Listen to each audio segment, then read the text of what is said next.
नमस्कार, मी मिनल माळी मढवी. न्यूज मराठी 24/7च्या बातमी महाराष्ट्राची मध्ये आपल्या सगळ्यांचं स्वागत. पाहूया महाराष्ट्रातील काही महत्त्वाच्या बातम्या. जागतिक महिला दिनाचं औचित्य साधत युवा मित्र, टाटा ट्रस्ट आणि टाटा ऑटोकॉम यांच्या संयुक्त विद्यमाने खेड तालुक्यातील सायगाव, कोहिंडे बुद्रुक आणि औदर या गावांमध्ये मंगळवारी मासिक पाळी स्वच्छता व्यवस्थापन अंतर्गत विविध प्रबोधनात्मक कार्यक्रम आयोजित करण्यात आले. कार्यक्रमात महिला आणि किशोरींना मासिक पाळीबाबत शास्त्रीय माहिती देण्यात आली. त्यात मुख्यतः आरोग्य आणि स्वच्छतेचं महत्त्व, सॅनिटरी पॅडचा योग्य वापर आणि वापरलेल्या पॅडची पर्यावरणपूरक विल्हेवाट याबाबत मार्गदर्शन करण्यात आलं. युवा मित्रच्या क्लस्टर कोऑर्डिनेटर अस्मिता मोरे यांच्या नेतृत्वाखाली हा उपक्रम यशस्वी झाला. कार्यक्रमाच्या नियोजनात CRP वैजयंता रोंधळ, कोमल बोरकर आणि हर्षदा कदम यांनी महत्त्वाची भूमिका बजावली. उपक्रमामुळे महिलांमध्ये मासिक पाळीबाबत गैरसमज दूर होऊन स्वच्छतेबाबत सकारात्मक दृष्टिकोन निर्माण झाला.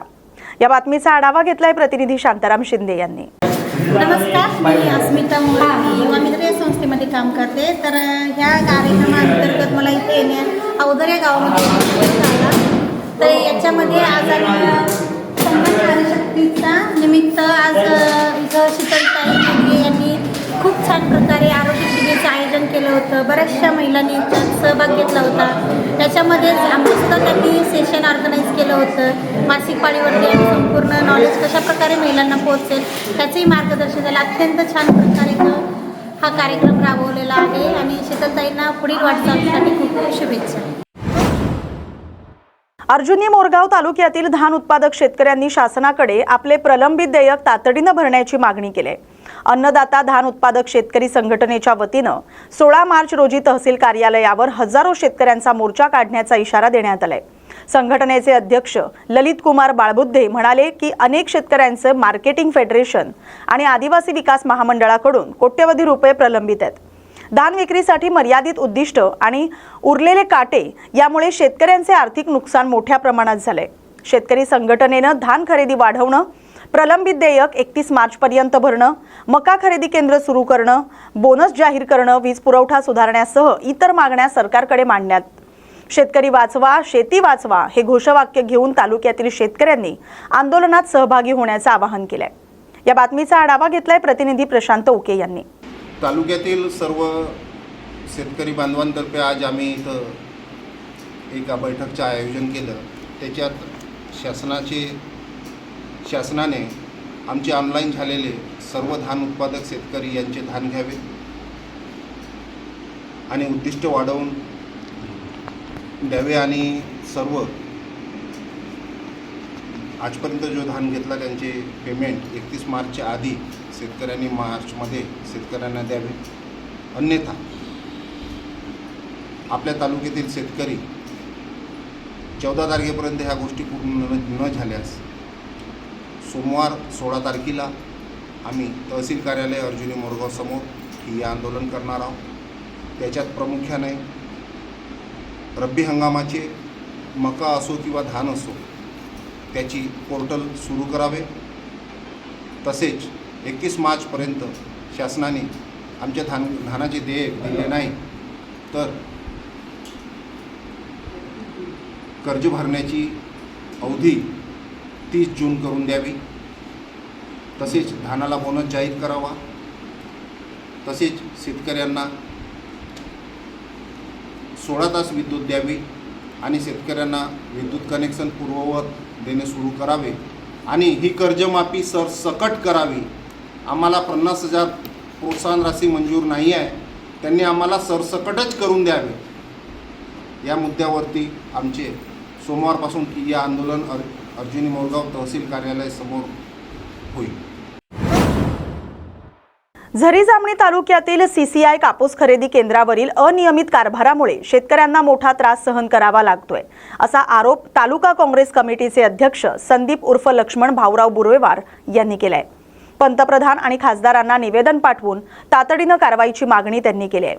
सुरदापूर आणि मुकुटबन येथील CCI कापूस खरेदी केंद्रावर मागील काही दिवसांपासून खरेदी वारंवार बंद ठेवणं आणि स्लॉट बुकिंग सुरू बंद करण्याच्या प्रकारामुळे शेतकऱ्यांचा कापूस विक्रीसाठी प्रलंबित राहिलाय.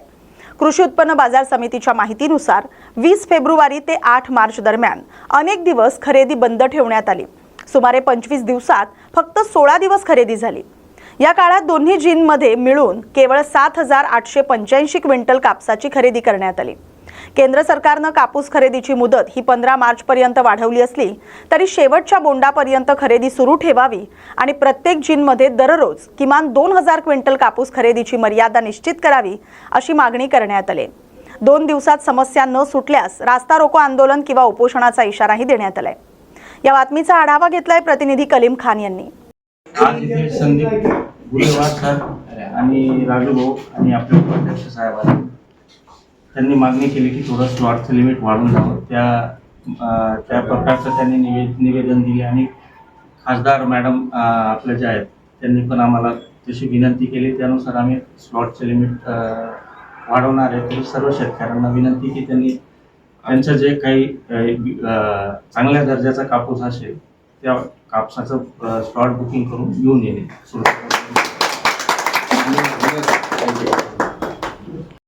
आज आम्ही तहसीलदार साहेबांना निवेदन देऊन CCI झरी मुकुळगाव सुरजापूर केंद्राचे प्रमुख पाटील साहेब यांच्याशी आम्ही स्लॉट बुकिंग बाबत चर्चा केली असता माननीय खासदार प्रतिभाताई धानोरकर यांच्याशी फोनवर पाटील साहेबांनी चर्चा केली आणि आम्हाला आश्वासन दिलं जे 600 क्विंटलचं प्रतिरोधचं जे स्लॉट आहे ते 1200 क्विंटल असं वाढवून देऊ आणि प्रति दिवस स्लॉट 15 तारखेपर्यंत चालू ठेवू असं आम्हाला पाटील साहेबांनी जास्तीत जास्त वाढवून देऊ अजून 1200 पेक्षा असं सुद्धा आश्वासन पाटील साहेबांनी आम्हाला आश्वासन दिलं.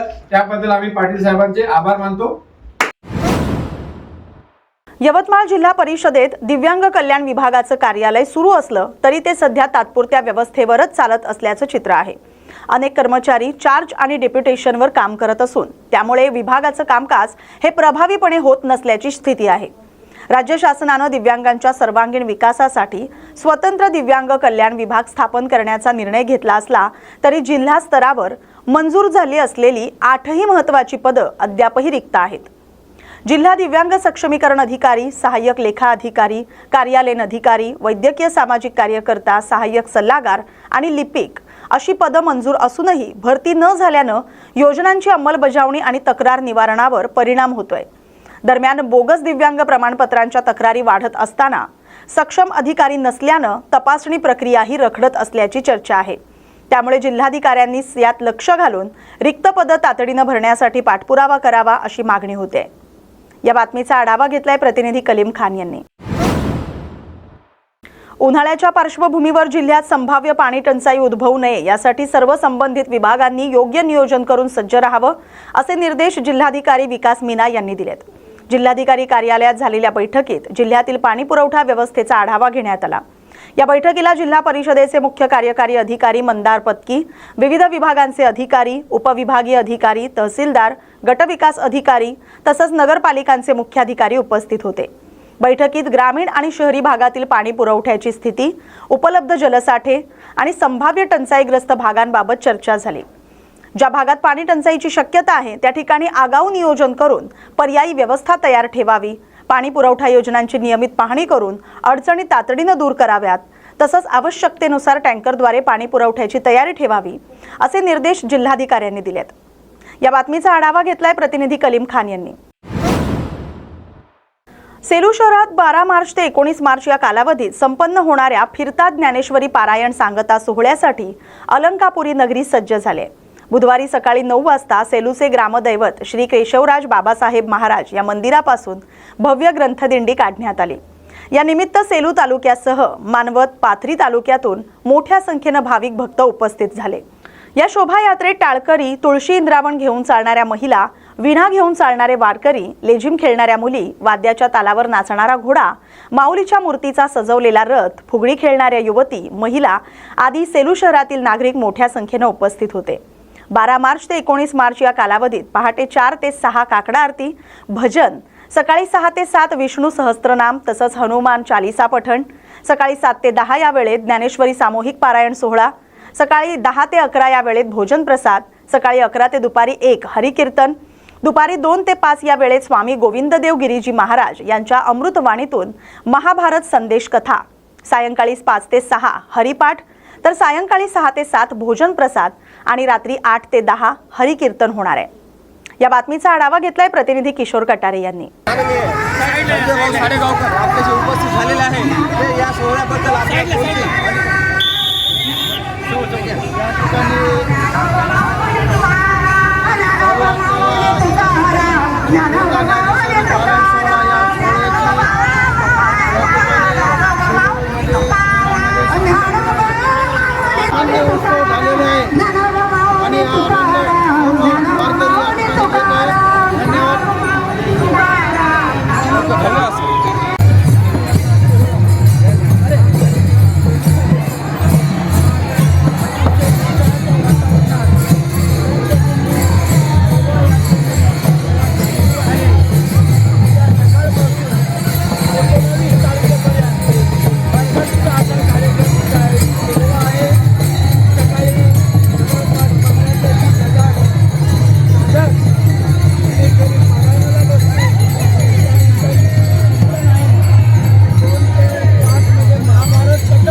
माझ्या खिशाला दिला आणि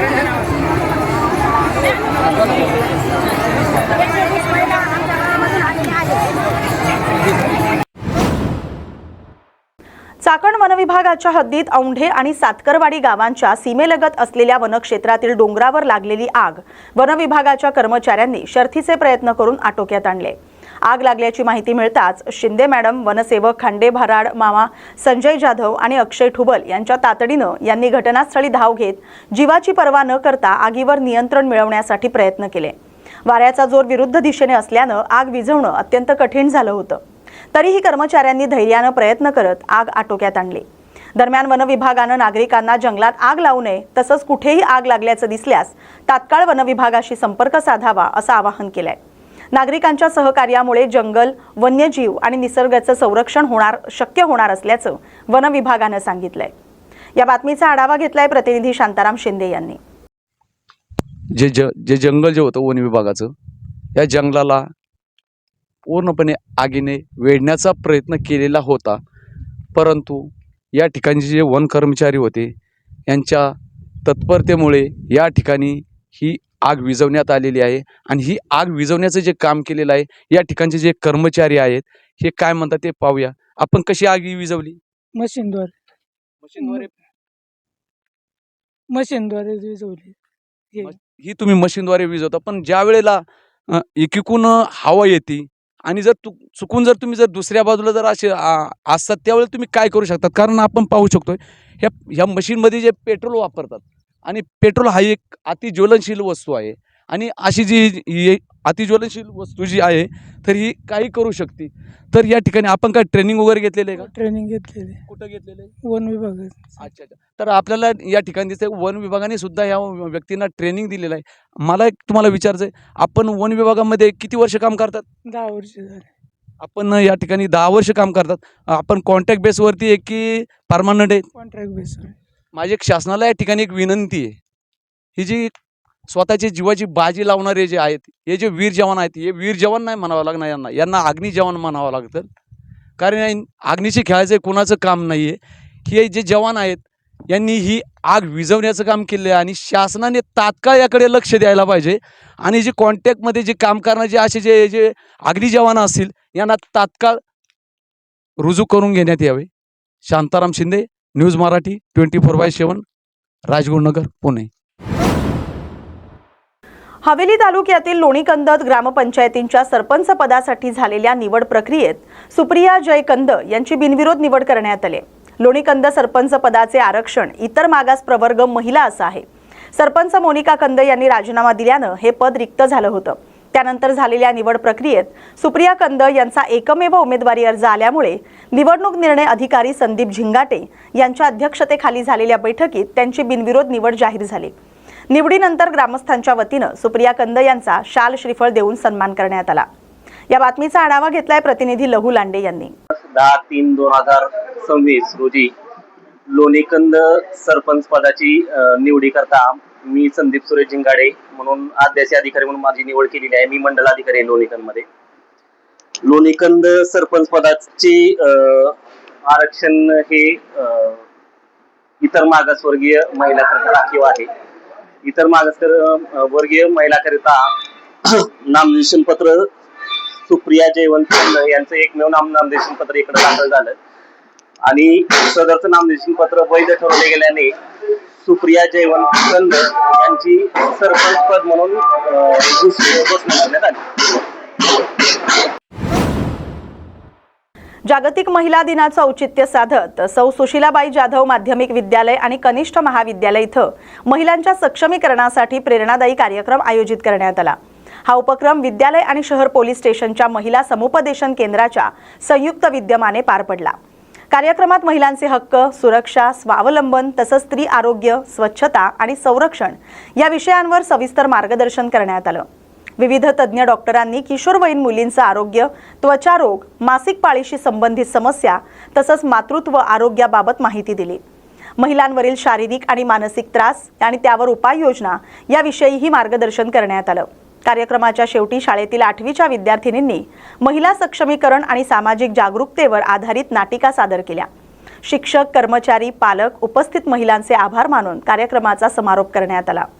या बातमीचा आढावा घेतलाय प्रतिनिधी भास्करराव गुडदे यांनी. शासनाच्या विविध लोककल्याणकारी योजना समाजातील शेवटच्या घटकापर्यंत पोहोचल्या पाहिजेत. नागरिकांना योजनांची अचूक माहिती मिळाल्यास त्यांच्या जीवनमानात सकारात्मक बदल घडू शकतोय, असं प्रतिपादन निवासी उपजिल्हाधिकारी विश्वनाथ घुगे यांनी केलंय. सामाजिक न्याय विशेष सहाय्य विभागाच्या वतीनं तहसील कार्यालयातील नवीन सभागृहात आयोजित मल्टीमीडिया छायाचित्र प्रदर्शनाचं उद्घाटन त्यांच्या हस्ते करण्यात आलं. त्यावेळी ते बोलत होते. या प्रदर्शनात शासनाच्या विविध योजना, उपक्रम तसंच लाभार्थ्यांच्या यशोगाथा छायाचित्र आणि माहिती फलकांच्या माध्यमातून नागरिकांसमोर मांडण्यात आल्या. नागरिकांनी या प्रदर्शनाला भेट देऊन योजनांची माहिती घ्यावी असं आवाहन मान्यवरांनी केलंय. या बातमीचा आढावा घेतलाय प्रतिनिधी भास्करराव गुडदे यांनी. येत्या 26 मार्च रोजी होणाऱ्या रामनवमी यात्रोत्सवाच्या पार्श्वभूमीवर भाविकांच्या सुरक्षिततेला सर्वोच्च प्राधान्य देत यात्रेचं आयोजन शिस्तबद्ध आणि सुरक्षित पद्धतीनं करण्यासाठी सर्व संबंधित विभागांनी समन्वयानं काम करावं असे निर्देश मुख्य कार्यकारी अधिकारी अर्पित चौहान यांनी दिले. जिल्हाधिकारी कार्यालयातील राजे वाकाटक सभागृहात आयोजित करण्यात आलेल्या जिल्हास्तरीय आढावा बैठकीत यात्रोत्सवासाठी आवश्यक सुविधा आणि सुरक्षा उपाययोजनांबाबत सविस्तर चर्चा करण्यात आली. यात्रास्थळी वाहतूक व्यवस्थापन, गर्दी नियंत्रण, आरोग्य सुविधा, स्वच्छता, पिण्याचं पाणी, वीज पुरवठा तसंच अग्निशमन आणि आपत्कालीन सेवांची पूर्वतयारी करण्याचे निर्देश देण्यात आले. पोलीस बंदोबस्त, अतिरिक्त एसटी बस फेऱ्या, मोबाईल शौचालयं, रस्त्यांची दुरुस्ती, कचरा व्यवस्थापन, आरोग्य पथकं आणि रुग्णवाहिका सज्ज ठेवण्यासह विविध विभागांना जबाबदाऱ्या निश्चित करून देण्यात आल्या. भाविकांना कोणतीही गैरसोय होऊ नये यासाठी प्रशासनाकडून आवश्यक सर्व व्यवस्था करण्यात येणार असल्याचं बैठकीत सांगण्यात आले. या बातमीचा आढावा घेतलाय प्रतिनिधी भास्करराव गुडदे यांनी.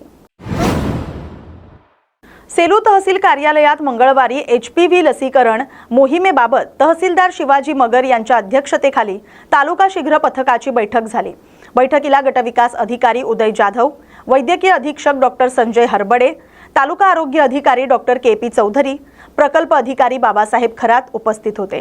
यावेळी डॉक्टर संजय हरबडे यांनी गर्भाशय मुखाच्या कर्करोगापासून संरक्षणासाठी HPV लसीकरणाचं महत्त्व स्पष्ट केलं. 14 ते 15 वर्ष वयोगटातील मुलींना ही लस देण्यात येणार असून सेलू उपजिल्हा रुग्णालय तसंच वालूर आणि देऊळगाव गात येथील प्राथमिक आरोग्य केंद्रामध्ये लसीकरणाची सुविधा उपलब्ध राहणार आहे. पालकांनी आपल्या मुलींना या लसीची संमती देऊन जवळच्या शासकीय रुग्णालयात लसीकरण करून घ्यावं असं आवाहन तहसीलदार शिवाजी मगर यांनी केलंय. या बातमीचा आढावा घेतलाय प्रतिनिधी किशोर कटारे यांनी. उमरखेड पासून 7 किलोमीटर असलेल्या तिवडी गावामध्ये गळफास घेऊन आत्महत्या केलेल्या मृतदेहास शवविच्छेदन विभागाच्या खोलीमध्ये 15 तास ताटकळत ठेवण्यात आलं. त्यामुळे गावकऱ्यांकडून आणि नातेवाईकांकडून संताप व्यक्त केला जातोय. उमरखेड तालुक्यातील तिवडी येथले 43 वर्षीय गणेश चांदू खंदारे यांनी 8 मार्च रोजी सायंकाळी 4 वाजताच्या सुमारास गळफास घेऊन आत्महत्या केली होती.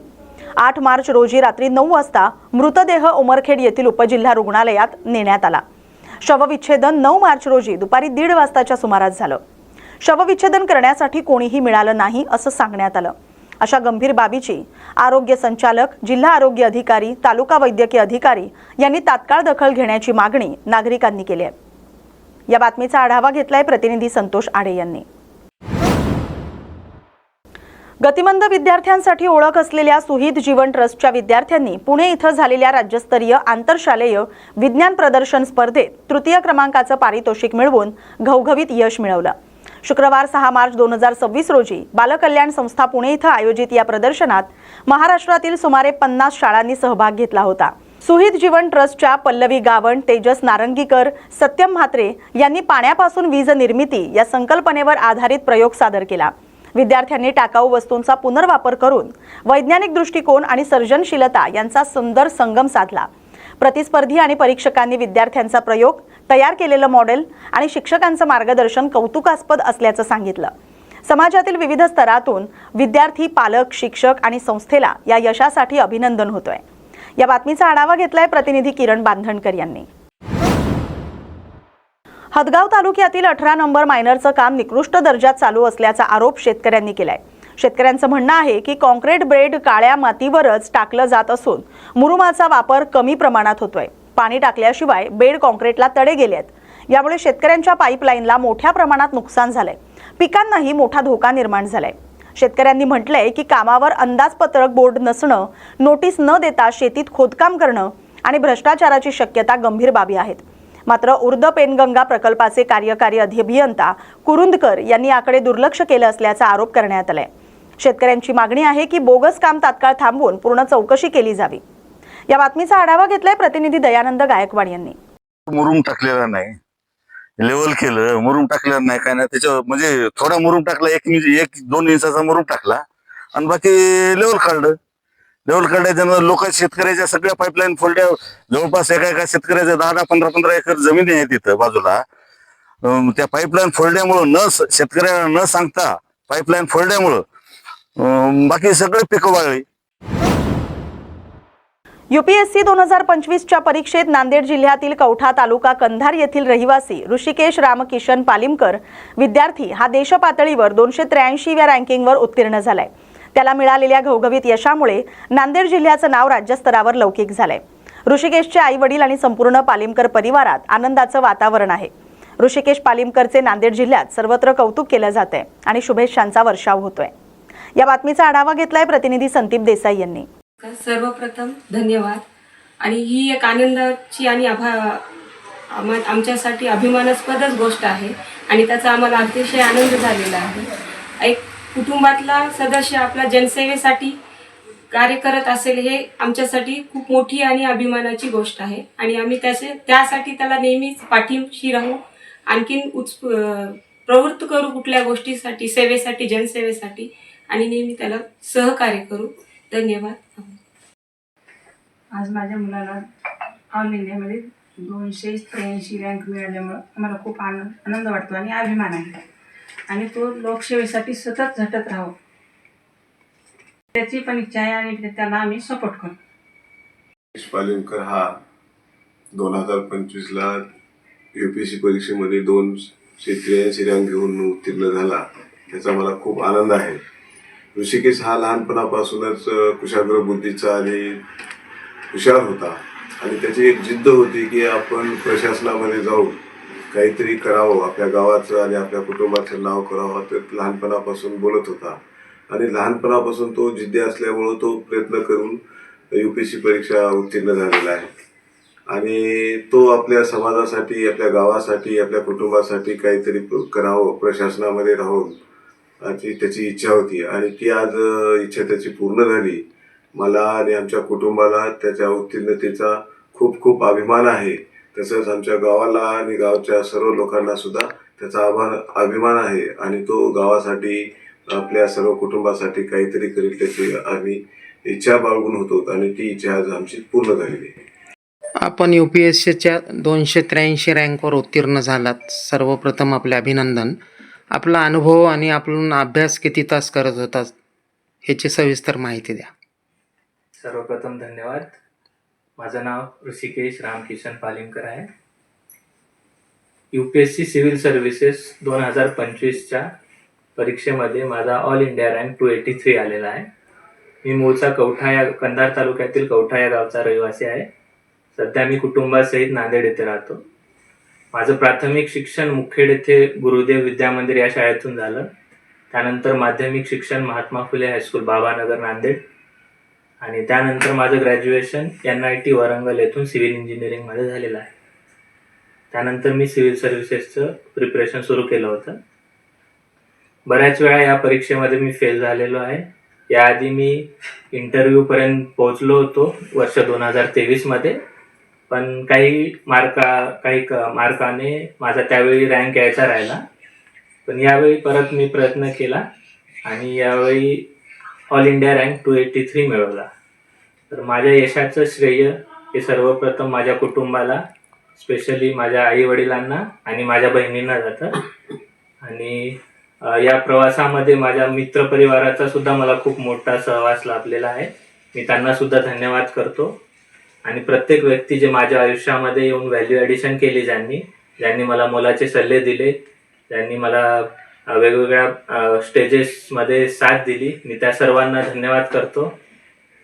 आणि किंवा माझ्या नंतरच्या विद्यार्थ्यांना एक सांगण्याचं म्हणलं तर, आयुष्यामध्ये जर कोणतं तुम्ही स्वप्न पाहत असाल तर त्या स्वप्नावर कधी पण गिवअप नका करू.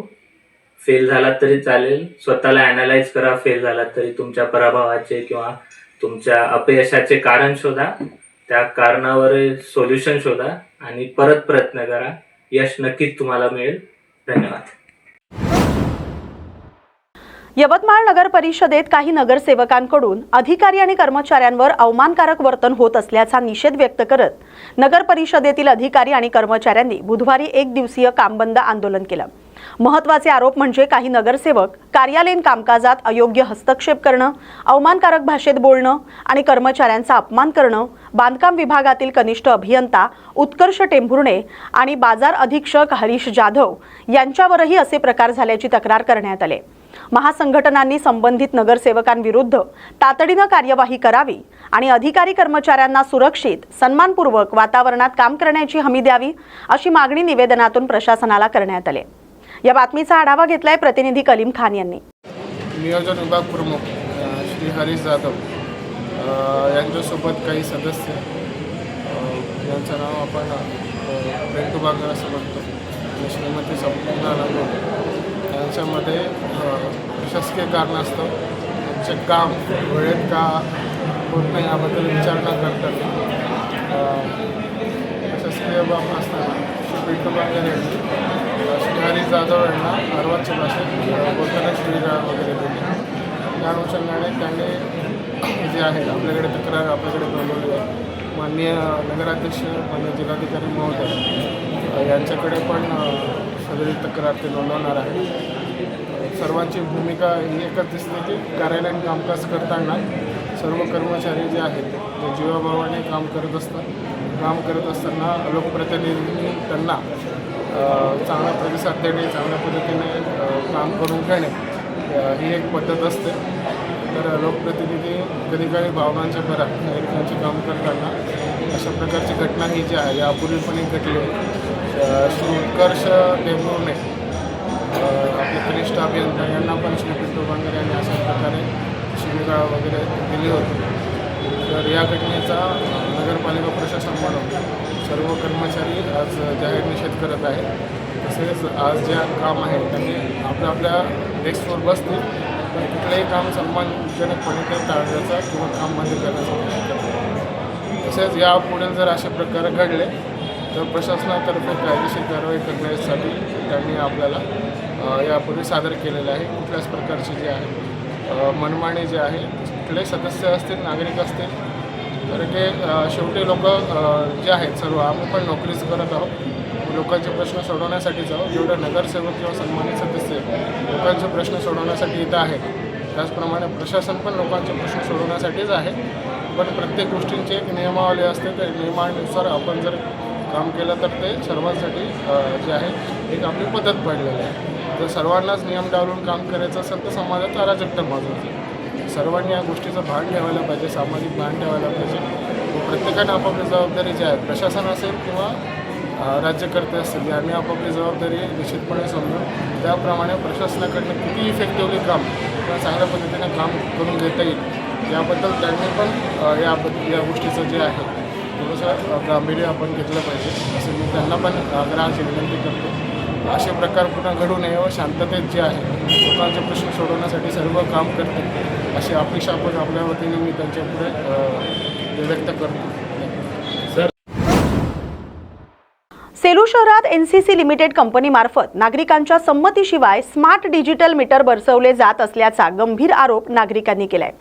नागरिकांनी महाराष्ट्र राज्य वीज वितरण कंपनीच्या कार्यकारी अभियंता शंकर वार यांच्याकडे निवेदन देऊन तात्काळ ही कारवाई थांबवण्याची मागणी केली आहे. निवेदनानुसार नवीन मीटर बसवल्यानंतर अनेक ग्राहकांना अनपेक्षित जास्त वीज बिल येत असून बिल न भरल्यास वीज पुरवठा रिमोट प्रणालीद्वारे अचानक बंद केला जातो. काही ग्राहकांना वीज पूर्ववत मिळण्यासाठी 10 ते 12 दिवस प्रतीक्षा करावी लागते, ज्यामुळे उन्हाळ्यात नागरिकांना मोठा त्रास सहन करावा लागतोय. स्मार्ट मीटर बसवण्याची बळजबरी थांबवावी, ग्राहकांचं अवाजवी बिल थांबवावं, रिमोट पद्धतीनं वीज पुरवठा खंडित न करावा आणि कंत्राटदारांच्या कामकाजाची सखोल चौकशी करावी अशी मागणी नागरिकांनी निवेदनाद्वारे केली आहे. निवेदनावर अनेक नागरिकांच्या स्वाक्षऱ्या असून आवश्यक ती कारवाई न झाल्यास लोकशाही मार्गाने तीव्र आंदोलन छेडण्याचा इशारा देण्यात आलाय.